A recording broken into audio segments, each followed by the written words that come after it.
నమస్తే. లా excellence Telugu current అఫైర్స్కి స్వాగతం. ముందుగా ఇవాళ కొటేషన్ చూద్దామండి. మనందరికీ కూడా ఇదిగో ఇవన్నీ చేయాలి, ఇవి కంప్లీట్ చేయాలి, ఇవి సాధించాలి, ఇలాగా చాలా ఐడియాస్ మైండ్లో ఉంటాయి. వాటిని ఒక ఆర్గనైజ్డ్ ఫామ్లో పెట్టుకోవాలి. అంతా చెత్తలాగా వేసుకోకూడదు. దాన్ని ఎలా అచీవ్ చేయాలి? చాలామందికి స్టూడెంట్స్కి ఫర్ ఎగ్జాంపుల్ ఇప్పుడు యూపీఎస్సీ ఎగ్జామ్ ఇంకొక 4 monthsలో ఉంది. 4 monthsని ఎలా ఆర్గనైజ్ చేయాలి? చాలా సబ్జెక్ట్స్ ఉన్నాయి, చదవాలి. వాటికి ఇన్ని బుక్స్ ఉన్నాయి, ఇన్ని మెటీరియల్స్ ఉన్నాయి, చదవాలి. దానికి ఒక పర్టికులర్ ప్లాన్ వేసుకోవాలి. అన్నీ మైండ్లో ఉంటే క్లమ్జీ అయిపోతుంది. దానికి ఒక ప్లాన్ వేసుకొని అది కూడా ప్రాక్టికల్గా ఉండాలి. అలాగ మనం ఎగ్జిక్యూట్ చేసుకోగలగాలి. ముందుగా ఏవేవి చేయాలి అని ఒక ప్రయారిటీ లిస్ట్ మన దగ్గర పెట్టుకోవాలి. సరే, ముందుగా నేను ఇచ్చిన క్వశ్చన్స్కి ఆన్సర్స్ చూసి ఆ తర్వాత ఇవాళ ఆర్టికల్స్లోకి వెళ్దామండి. First question, Pacific ring of fire దీని మీద లొకేట్ అయినటువంటి వల్కనోస్, యాక్టివ్ వల్కనోస్ ఏంటో చెప్పండి అంటున్నారు. Mount Krakatoa, Mount Fuji, Barren volcano. ఈ రెండు మనకి పసిఫిక్ రింగ్ ఆఫ్ ఫైర్ మీదే ఉన్నాయి. బ్యారన్ వాల్కనో అనేది అండమాన్ నికోబార్ ఐలాండ్స్ దగ్గర ఉంది, ఇండియాకి సంబంధించింది. ఇది పసిఫిక్ రింగ్ ఆఫ్ ఫైర్ మీద లేదు. అందువల్ల ఆన్సర్ ఏ 1, 2 ఓన్లీ. రెండోది చూడండి, నిర్గుణ భక్తి. ఈ క్రింద వాళ్ళలో నిర్గుణ భక్తికి సంబంధించిన సెయింట్స్ ఎవరో చెప్పమన్నాం. మనకి భక్తి అనేటటువంటి ఫిలాసఫీలో నిర్గుణ, సగుణ అనే 2 కేటగిరీస్ ఉన్నాయి. సగుణ అంటే దేవుడికి రూపం, ఆకారం ఉంది అని బిలీవ్ చేసేవాళ్ళు. నిర్గుణ అంటే దేవుడికి ఆకారం, రూపము లేదు అని చెప్పేవాళ్ళు. మరి ఇక్కడ నిర్గుణ భక్తి సెయింట్స్ ఎవరో చెప్పాలి. గురునానక్ దేవ్జీ, కబీర్, వీళ్ళిద్దరూ నిర్గుణ భక్తికి సంబంధించిన వాళ్ళు. చైతన్య మహాప్రభు మరియు మీరాబాయ్, వీళ్ళిద్దరూ సగుణ భక్తికి సంబంధించిన వాళ్ళు. అందువల్ల ఆన్సర్ సి 1, 4 ఓన్లీ. రైట్. చాలామంది ఈ 2 క్వశ్చన్స్కి కరెక్ట్గా ఆన్సర్ చేశారండి నిన్న. Very good. మన ఫస్ట్ ఇష్యూ గవర్నాన్స్కి సంబంధించింది. రీసెంట్ టైమ్స్లో హంగర్తో ఎవరూ చనిపోలేదు అన్నట్టుగా సెంటర్ చెప్పడం జరిగింది. అంటే హంగర్ అంటే ఆకలి చావులు ఇండియాలోనే లేవు అంటున్నారు. సుప్రీంకోర్టు అడిగిందనమాట, అసలు మీరు ఏమేమి స్టెప్స్ తీసుకున్నారు? లాక్డౌన్ పీరియడ్లో లాస్ట్ 2 yearsలో చాలామంది చనిపోయారు అన్నది ఇక్కడ వచ్చినటువంటి కంప్లైంట్. మీరు ఏ విధంగా దీనికి రెస్పాండ్ అయ్యారు అని సెంటర్ని అడగడం జరిగింది. సెంట్రల్ గవర్నమెంట్ ఇదిగోండి హంగర్ డెత్స్ అనేవి ఇండియాలో లేవు, దానికి సంబంధించి గవర్నమెంట్ తీసుకున్న ఇంటర్వెన్షన్స్లో ఈట్ రైట్ అనేటటువంటి మూమెంట్, అంటే దాని కింద క్వాలిటీ ఫుడ్స్ ఏవైతే ప్రోటీన్, న్యూట్రిషన్ ఉండేవో వాటిని తీసుకునేలాగా అవేర్నెస్ పెంచడము, పోషణ అభియాన్ కింద సంపూర్ణ పోషణను అందించే విధంగా ప్రోగ్రాం తీసుకొని రావడము, ప్రధానమంత్రి మాతృవందన యోజన, దీని కింద ministry of women and child development అన్నది ప్రెగ్నెంట్ విమెన్కి సంబంధించి nutrition scheme, food fortification, vitamins, minerals అందే విధంగా ఫుడ్ ఫోర్టిఫికేషన్ చేయడము, నేషనల్ ఫుడ్ సెక్యూరిటీ మిషన్ ఈ యాక్ట్ 2013 దాని కింద 75% రూరల్ ఏరియాస్, 50% అర్బన్ పాపులేషన్ని పీడిఎస్ కింద కవర్ చేయడము, మిషన్ ఇంద్రధనుష్ అనే దాని కింద 2 సంవత్సరాల లోపల పిల్లల్ని మరియు ప్రెగ్నెంట్ విమెన్ని వాళ్ళకి ఇమ్యునైజేషన్ కల్పించడము, integrated child development ICDS scheme కింద మిడ్ డే మీల్ ఇవన్నీ ఇంప్లిమెంట్ చేయడము, ఇలాంటివన్నీ కూడా మేము తీసుకున్న స్కీమ్స్ అన్నట్టుగా గవర్నమెంట్ చెప్పడం జరిగింది. నెక్స్ట్ ఇష్యూ పాలిటిక్స్ సంబంధించింది. ట్యాబ్లాక్స్ అంటున్నారు. ట్యాబ్లాక్స్ అంటే రిపబ్లిక్ డే పెరేడ్ అనేది జరుగుతుంది. ఆ రాజ్పథ్ రోడ్ ఏదైతే ఉంటుందో ఆ రోడ్లో వివిధ రాష్ట్రాలు అనేవి వాటి యొక్క శకటాలు అంటారు, వీటిని ప్రదర్శిస్తారు. అలా ప్రతి రాష్ట్రం దానికి సంబంధించి డిఫెన్స్ మినిస్ట్రీ అనేది ముందుగా చెప్తుంది, ఇదిగోండి ఇది థీము, ఈ థీమ్ ప్రకారం ఇలా చేయాలి అని చెప్తుంది. సో దాన్ని బేస్ చేసుకుని ఒక సెలెక్షన్ కమిటీ కూడా ఉంటుంది. ఆ కమిటీ నిర్ణయిస్తుంది అనమాట, ఈ రాష్ట్రం నుంచి దీన్ని అలో చేయాలి, ఈ రాష్ట్రం నుంచి దీన్ని అలో చేయాలి, ఇలాగా. అయితే తమిళనాడు, వెస్ట్ బెంగాల్ వీటికి సంబంధించి వాళ్ళు పంపించిన వాటిని రిజెక్ట్ చేశారు. దాంతో మావెందుకు రిజెక్ట్ చేశారు, ముందు అప్రూవ్ చేసినప్పుడు మావెందుకు రిజెక్ట్ చేశారు అన్నట్టుగా వాళ్ళిద్దరూ గొడవకు దిగారు. ఇది కాస్త పొలిటికల్ కాన్ఫ్లిక్ట్ అయింది. ఎందుకని, వేరే ఈ రాష్ట్రాల్లో ఉన్న గవర్నమెంట్స్, సెంట్రల్ గవర్నమెంట్లో ఉన్న పార్టీస్ డిఫరెంట్, చాలా విషయాల్లో డిఫరెన్సెస్ ఉన్నాయి. సో ఇక్కడ అది ఒక డిఫరెన్స్ పాయింట్గా వచ్చింది. సో దీంతో ఈ స్టేట్స్ ఏం చెప్తున్నాయి, కంట్రీ అనేది స్టేట్స్ అన్నీ బాగుంటేనే కదా కంట్రీ బాగుండేది. సో మీరు ఇలాగా అబ్రప్ట్గా ఎందుకు వీటిని క్యాన్సిల్ చేసినట్టు? ఫైనలిస్ట్లో 12 సెలెక్ట్ చేస్తామన్నారు ఇన్ని రాష్ట్రాల నుంచి పంపించే వాటిలో. సో ఫైనల్ దీంట్లో మా ఎందుకు లేవు, మీరు చెప్పిన గైడ్లైన్స్ ప్రకారమే, ప్రిస్క్రైబ్డ్ గైడ్లైన్స్ ప్రకారమే పంపించాం కదా, దీన్ని మీరు పొలిటికల్ ఇష్యూగా ఎందుకు చూస్తున్నారన్నట్టుగా ఈ స్టేట్స్ క్రిటిసైజ్ చేస్తున్నాయి.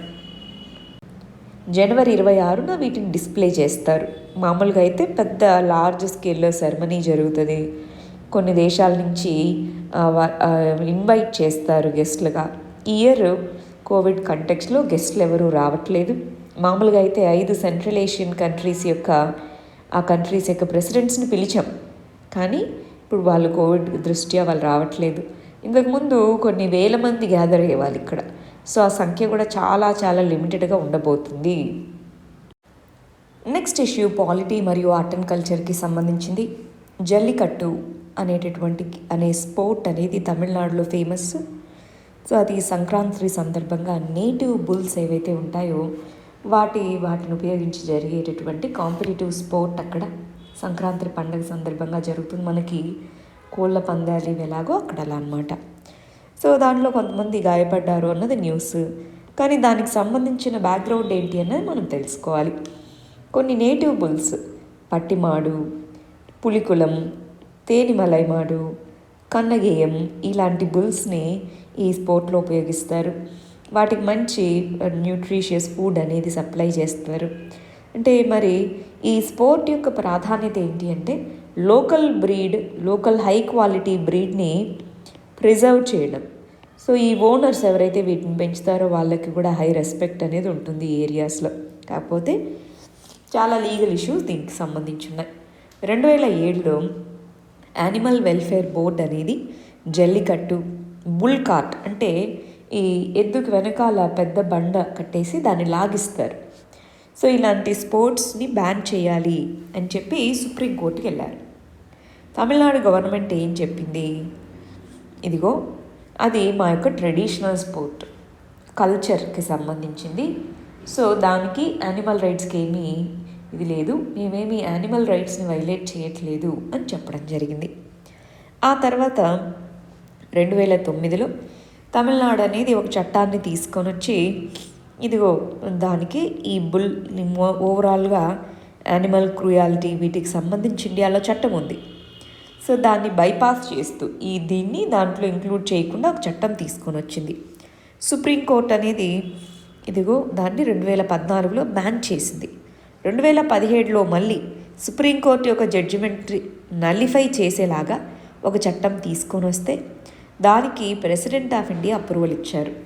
దాన్ని మళ్ళీ ఛాలెంజ్ చేశారు. ప్రస్తుతానికి అది సుప్రీంకోర్టులో పెండింగ్లో ఉంది, జల్లికట్టు అనేది లీగలైజ్ చేయాలా వద్దా అని. ప్రస్తుతానికైతే గవర్నమెంట్ అనేది అలో చేస్తూ ఉంది. ఈవెన్ కోవిడ్ సిచ్యువేషన్ ఇది అయినా సరే దీన్ని అలో చేయడం జరిగింది. నెక్స్ట్ ఇష్యూ ఎకానమీకి సంబంధించింది. ఇన్ఫ్లేషన్ హైలో ఉంది అంటున్నారు.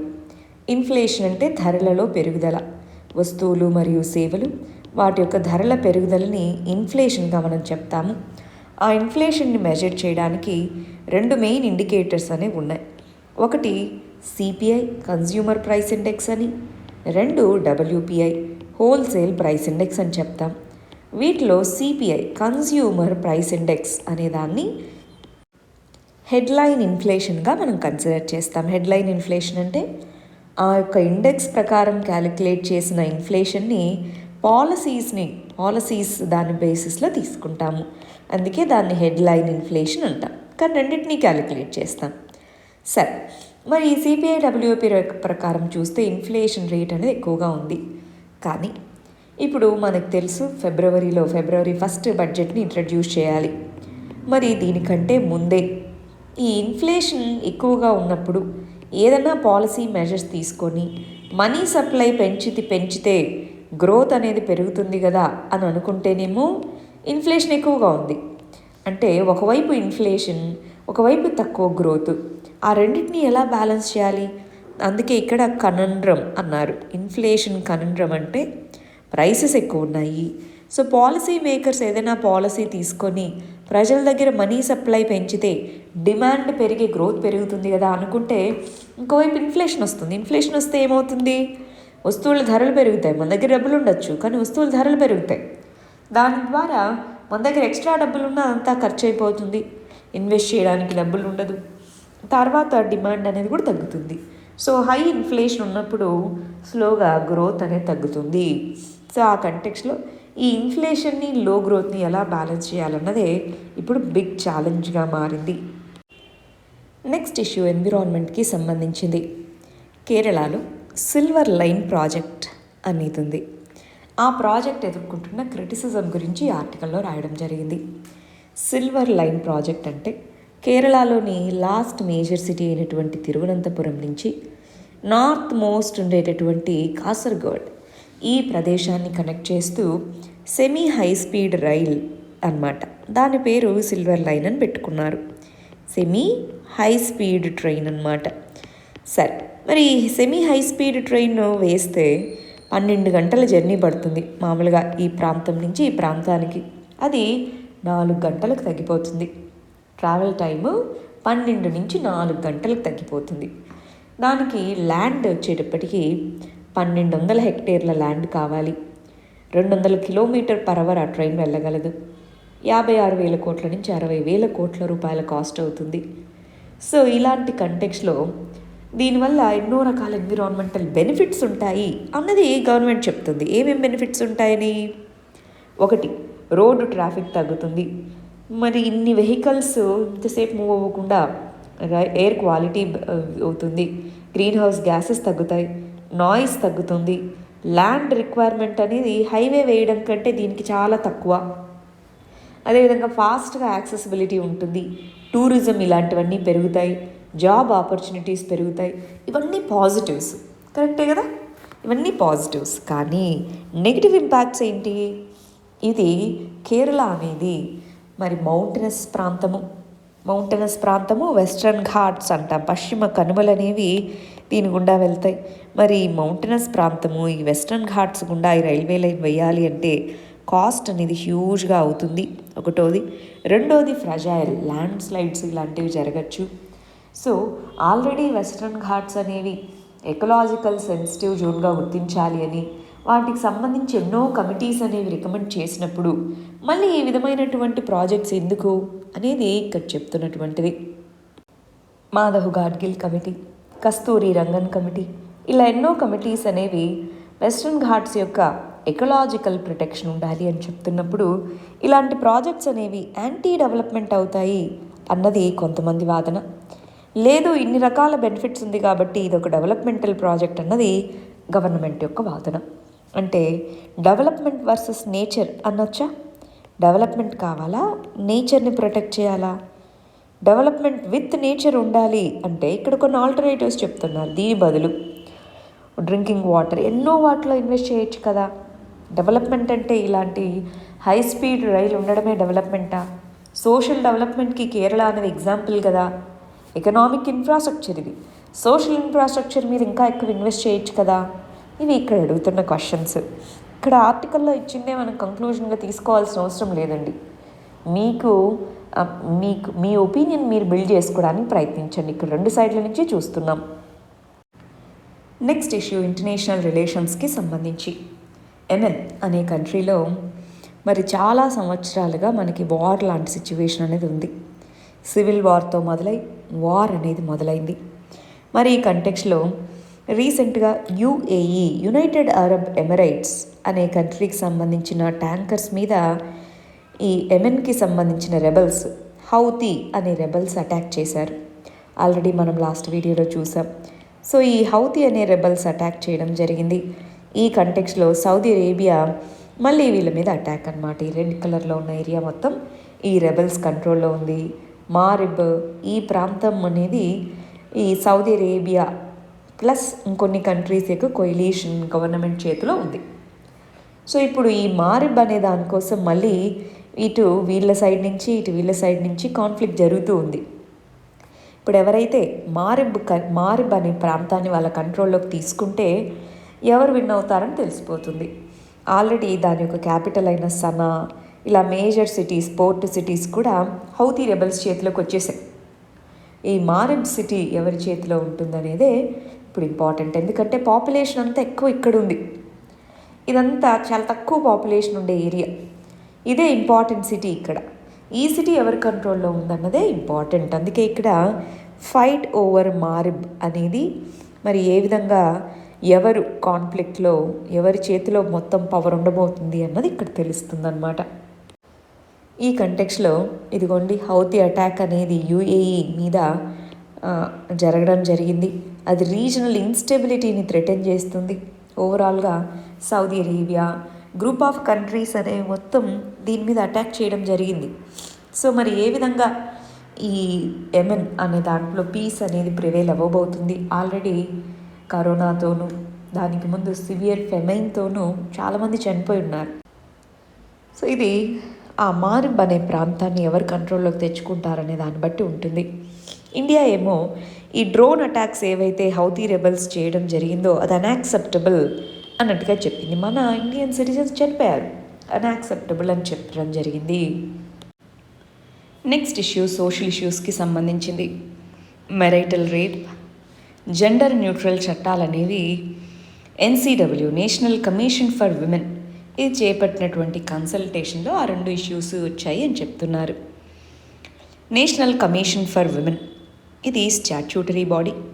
ఈ స్టాట్యూటరీ బాడీ ఏదైతే ఉందో అది క్రిమినల్ చట్టాలు వాటి యొక్క అమెండ్మెంట్కి సంబంధించి కొన్ని కన్సల్టేషన్స్ చేపట్టడం జరిగింది.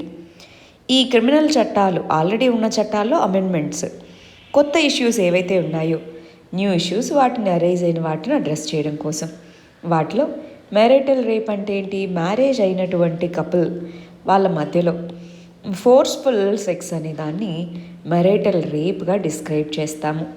ప్లస్ జెండర్ న్యూట్రల్ చట్టాలు, కొన్ని చట్టాలు ఓన్లీ విమెన్నే విక్టిమ్గా చూపిస్తాయి.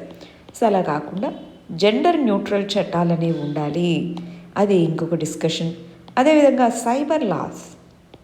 సైబర్ చట్టాలు, సైబర్ అంటే సోషల్ మీడియా వీటిలో విక్టిమైజ్ చేయడము, cyber crimes especially gender related cyber crimes ఇలాంటి ఇష్యూస్కి సంబంధించి డిస్కషన్ డిబేట్స్ జరుగుతున్నాయి. క్రిమినల్ లాస్లో IPC వీటన్నిటిలో అమెండ్మెంట్స్ కావాలి. సో అందులో భాగంగా ఈ డిస్కషన్స్ కన్సల్టేషన్స్ చేపడుతున్నారు. నెక్స్ట్ ఇష్యూ సైన్స్ అండ్ టెక్నాలజీకి సంబంధించింది. కోవిడ్ వచ్చిన వాళ్ళలో దగ్గు గనక 2 నుంచి 3 వారాల పైబడి ఉంటే వాళ్ళు TB టెస్ట్ చేయించుకోవాలి అన్నట్టుగా central government ministry of health అనేది అడ్వైజరీని రిలీజ్ చేయడం జరిగింది. మనకి COVID-19, TB రెండు కూడా లంగ్స్ని ఇంపాక్ట్ చేస్తాయి, అవునా? ఈ లంగ్స్ని ఇంపాక్ట్ చేసే 2 డిసీజెస్లో TB అనేది బ్యాక్టీరియా ద్వారా వస్తుంది, COVID-19 అనేది వైరస్ ద్వారా వ్యాప్తిస్తుంది. మరి ఈ వైరల్ డిసీజ్ వల్ల లంగ్స్ యొక్క కెపాసిటీ, లంగ్స్ వాటికి డిసీజ్ సోకుతుంది. అప్పుడు ఆ వీకెండ్ సిచ్యువేషన్లో ఉన్నప్పుడు ఈ బ్యాక్టీరియల్ డిసీజ్ కూడా వచ్చే అవకాశం ఉంది. అందుకే సివియర్గా కఫ్ ఉన్నప్పుడు చాలా సంవత్సరాలు అది పర్సిస్ట్ అయినప్పుడు ఈ టెస్ట్ కూడా చేయించుకోవాలన్నట్టుగా గవర్నమెంట్ అడ్వైజరీ రిలీజ్ చేయడం జరిగింది. నెక్స్ట్ ఇష్యూ ఇంటర్నేషనల్ రిలేషన్స్కి సంబంధించింది. ఉక్రెయిన్ అనే ప్రాంతంకి సంబంధించి కాన్ఫ్లిక్ట్ అనేది జరుగుతూ ఉంది. ఈ ఉక్రెయిన్ కాన్ఫ్లిక్ట్కి సంబంధించి ఉక్రెయిన్లో ఒకవేళ గనక ఏదైనా రష్యా కనుక ఇన్వేజన్ ఇలా చేస్తే మరి ఏ విధంగా ఎదుర్కోవాలని చాలా యూరోపియన్ కంట్రీస్ USA ఇవన్నీ కూడా ఆల్రెడీ వాళ్ళ యొక్క ఫోర్సెస్ని పంపించడానికి ప్రయత్నిస్తూ ఉండడం, ట్రూప్స్కి ఉక్రెయిన్ యొక్క ట్రూప్స్కి హెల్ప్ చేయడం ఇలా చేస్తూ ఉన్నాయి. అటువంటి కంటెక్స్లో ఇప్పుడు రష్యా మరియు జర్మనీ మధ్య ఒక ఒప్పందం అనేది ఉంది. దేనికి సంబంధించి? గ్యాస్ పైప్లైన్కి సంబంధించి. దాన్ని నార్డ్ స్ట్రీమ్ 2 అంటున్నాం. నార్డ్ స్ట్రీమ్ అనే pipeline already under water pipeline. ఇది మన యొక్క బ్లూ కలర్లో ఉందా అది నార్డ్ స్ట్రీమ్ 1, రెడ్ కలర్లో ఉండేది నార్డ్ స్ట్రీమ్ 2. న్యాచురల్ గ్యాస్ అనే దాన్ని ఇలా పైప్ లైన్స్ ద్వారా వాళ్ళు పంపిస్తారనమాట. దానికి ఎన్నో $1 బిలియన్ ఖర్చు అయింది. ఇప్పుడు ఈ రష్యా జర్మనీ మధ్య ఉండేటటువంటి నార్డ్ స్ట్రీమ్ 2 పైప్ లైన్ ఏదైతే ఉందో దాన్ని హాల్ట్ చేస్తాం మేము ఉక్రెయిన్కి సంబంధించి గొడవ పెరిగితే అన్నట్టుగా బెదిరిస్తుంది. కానీ అల్టిమేట్లీ అది ఎవరికి నష్టం అనేది చూడాలి. ఎందుకంటే యూరప్కి క్లీనర్ ఫ్యూయల్ కావాలి. న్యాచురల్ గ్యాస్ అనేది కంపారిటివ్లీ క్లీనర్ ఫ్యూయల్. రష్యాకి అది ఎకనామీకి సంబంధించిందే, కానీ యూరప్కి అది ఇంకా ఇంపార్టెంట్. సో అది ఇక్కడ ఇష్యూగా మారింది. నెక్స్ట్ ఇష్యూ ఇంటర్నేషనల్ రిలేషన్స్, ఎకానమీకి సంబంధించింది. ఆయిల్ ప్రైసెస్ అనేవి గత 7 సంవత్సరాలతో పోలిస్తే హైకి వెళ్ళింది అని చెప్తున్నారు. ఒకనొక టైంలో $30 ఉండేది ఒక బ్యారెల్, అది ఇప్పుడు $100కి రీచ్ అయింది. సో అంటే ఎందుకని? ఆయిల్ సప్లై అనేది తగ్గడం దీనికి one of the reason. Oil supply మరి ఎందుకు తగ్గడం జరిగింది? ఆయిల్ సప్లై తగ్గడానికి కారణాలేంటి? ఆయిల్ని ప్రొడ్యూస్ చేసి సప్లై చేసే countries, organisation of petroleum exporting countries, OPEC plus అనే గ్రూపు, ఇవి సప్లైని తగ్గించాయి. కోవిడ్ టైంలో డిమాండ్ తగ్గిపోయింది. సో తక్కువ డిమాండ్ ఉన్నప్పుడు ఎక్కువ సప్లై చేసినప్పుడు ప్రైసెస్ పడిపోయినాయి. ఇప్పుడు మరి వాళ్ళకి రికవరీ కావాలంటే సప్లైని తగ్గించారు. అది వన్ ఆఫ్ ద రీజన్స్గా మారడం జరిగింది. దానివల్ల ప్రైసెస్ అనేవి భారీగా పెరిగాయి. ఇంపోర్టింగ్ కంట్రీస్, ఇండియా, జపాన్ ఇలాంటి ఇంపోర్టింగ్ కంట్రీస్ అనేవి చాలా ఇష్యూస్ ఫేస్ చేస్తున్నాయి. అవునా కాదా? ఇప్పుడు ఆయిల్ ప్రైసెస్ పెరిగితే ఇన్ఫ్లేషన్ అనేది పెరుగుతుంది. ఇలా ఇన్ఫ్లేషన్ పెరగడము దాని ద్వారా మొత్తం ఎకానమీ మీద ఇంపాక్ట్ ఉంటుంది. సో అందువల్ల ఎనర్జీ ఇండిపెండెన్స్ అనేది ఉన్నప్పుడే ఇలాంటి సప్లై షాక్స్ వీటిని మనము అడ్డుకోగలము. నెక్స్ట్ ఇష్యూ అనేది ఇంటర్నేషనల్ రిలేషన్స్కి సంబంధించింది. ఇండియా అనేది $500 మిలియన్ క్రెడిట్ని ఎక్స్టెండ్ చేయడం జరిగింది. ఎవరికి? శ్రీలంకకి. దేనికోసం? ఫ్యూయల్ ఇంపోర్ట్స్ కోసము. లైన్ ఆఫ్ క్రెడిట్ అనే పదం ఇక్కడ మనం నేర్చుకోవాలండి. లైన్ ఆఫ్ క్రెడిట్ అంటే ముందుగానే మనము అప్పు ఇస్తాము, ఆ మనీని తీసుకొని వాళ్ళు కొనుక్కోవచ్చు అనమాట. మన దగ్గర నుంచి ఇంపోర్ట్ చేసుకునే దానికే అది వర్తిస్తుంది. ఈ లైన్ ఆఫ్ క్రెడిట్ దేనికోసం ఇచ్చారు? ఆయిల్ ఇంపోర్ట్స్ కోసము. శ్రీలంక దగ్గర BOP క్రైసిస్ అనేది ఉంది, బ్యాలెన్స్ ఆఫ్ పేమెంట్. వాళ్ళ దగ్గర ఉన్న ఫారిన్ కరెన్సీ అనేది చాలా తక్కువ. సో ఆయిల్ ఇంపోర్ట్స్ ఇవన్నీ డాలర్స్లోనే చేసుకోవాలి, లేదా ఫారిన్ కరెన్సీలో చేయాలి. సో అది లేదు కాబట్టి మనం $500 మిలియన్ క్రెడిట్ ఇవ్వడం జరిగింది. ఓవరాల్గా $1.5 బిలియన్ అనే వాటిని మనం శ్రీలంకకి ఇస్తాము అన్నట్టుగా చెప్పడం జరిగింది. దాంతోపాటు రీసెంట్గా $900 రిలీఫ్ అనేది కరెన్సీ స్వాప్ అగ్రిమెంట్ రూపంలో ఇవ్వడం జరిగింది. ఇలాగా BOP క్రైసిస్ ఫేస్ చేస్తున్నటువంటి శ్రీలంకకి మేము సపోర్ట్గా ఉంటాము అని చెప్పడం జరిగింది. మనతో పాటు శ్రీలంకకి చైనా కూడా హెల్ప్ చేస్తూ ఉంది. మనిద్దరికి అంటే మన 2 దేశాలకి శ్రీలంక అనేది స్ట్రాటజికల్గా ఇంపార్టెంట్ అండి. అది కూడా వన్ ఆఫ్ ద రీజన్స్. ఎవరికి ఎక్కువ ఇంపార్టెన్స్ ఇస్తారు? బైలేటరల్గా మనం మన రిలేషన్స్ని స్ట్రెంగ్తెన్ చేసుకోవాలనుకుంటున్నాం. ఆ కంటెక్స్లో ఈ విధంగా ఇంపోర్ట్స్ని ఎక్స్టెండ్ చేయడం ఇవి చేస్తున్నాం. నెక్స్ట్ ఇష్యూ సోషల్ ఇష్యూస్, ఎకానమీకి సంబంధించింది. ఒడిస్సాలో స్టీల్ ప్లాంట్, పారాదీప్ పోర్ట్ దగ్గరలో స్టీల్ ప్లాంట్ ఒకదాన్ని ప్రపోజ్ చేయడం జరిగింది. దానికి అపోజిషన్ అక్కడున్న చాలామంది మేము ల్యాండ్ ఇవ్వము అంటూ అక్కడున్న విలేజర్స్ వీళ్ళందరూ ప్రొటెస్ట్ చేయడం మొదలుపెట్టారు. అసలు ఎందుకని ఏంటి చూడండి, ఇక్కడ ఒడిస్సా స్టేట్లో మనం చూస్తే నార్త్ వైపున మనకి చాలా స్టీల్ ప్లాంట్స్ అనేవి ఉన్నాయి. ఈ పారాదీప్ పోర్ట్ వీటికి దగ్గరలో ఇంకొక స్టీల్ ప్లాంట్ రావాలి అన్నది ఇక్కడ విషయం అన్నమాట. JSW జిందాల్ స్టీల్ వర్క్స్ అనేది ఒక స్టీల్ ప్లాంట్ని ఎస్టాబ్లిష్ చేయాలి అన్నది వాళ్ళ యొక్క idea. 13.2 megatons per annum million tons produce చేయాలి అని 55,000 ఇన్వెస్ట్మెంట్తో దీన్ని 2,950 ఎకర్స్ ల్యాండ్ అనేది టోటల్గా దీనికి కావాలి అన్నారు. అయితే ఇంతకుముందు సౌత్ కొరియాకు సంబంధించి పోస్కో అనే ఒక కంపెనీ ఉండేది. అది 12 మిలియన్ టన్స్ పర్ యానం కెపాసిటీతో స్టీల్ ప్లాంట్ అక్కడ బిల్డ్ చేయాలి అని చెప్పి వచ్చింది. కానీ అక్కడ ఉన్న పీపుల్ ప్రొటెస్ట్ చేశారు చాలా సంవత్సరాలు.